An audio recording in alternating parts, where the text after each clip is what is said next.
हे guys welcome to my new blog. I hope सबैजना सन्चै आरामै हुनुहुन्छ होला। म पनि एकदम ठिकठाक छु है त। आजको बिहानीको सुरुवात चाहिँ यहाँनिर टक्क बाख्रा बिउनुबाट सुरु भयो क्या। बिहान बिहान उठेको त अनि यता फेरि बाख्रा बिउनु थालेको रहेछ क्या। अनि म पनि ढिलै नगरिकन पाठापाठीलाई स्यापचुप पुस्न थालेँ।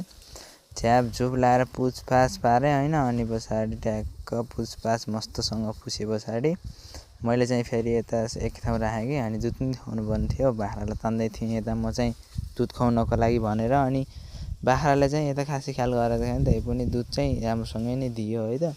अनि म चाहिँ टक्क दुधसुध खुवाउनको लागि बाख्रालाई दुधसुध खुवाएँ पाठापाठीलाई। अनि पछाडि म चाहिँ फेरि यता नुहाउनु पर्ने थियो होइन। नुहाउनु पनि त थियो नि त। अनि नुहाइधुवाइ गरेर टक्क घाममा बसेको कि। अचलको जाडो मौसम भएर एउटा नुहाउनु चाहिँ अत्यन्तै गाह्रो कि। लास्टै चिसो पनि जन्तन नुहाएर अनि म चाहिँ यता घाममा मस्तसँग घामको पार ल्याएर मस्तसँग बसेको। जाडो मौसम घाम त पनि बेग्लै मजा छ नि त। अनि पछाडि फेरि यता मम्मीले पनि बाख्रा साख्रा निकालेर अनि बाख्रा साख्रा वनतिर लिएर जानुभयो क्या। वनतिर लैजानु पर्छ नि त गाउँतिर त चराउनको लागि। मम्मीले बाख्रा लिएर जानुभयो अनि म चाहिँ घरतिर फर्केँ। आजको लागि यति। Thank you for watching. Bye by.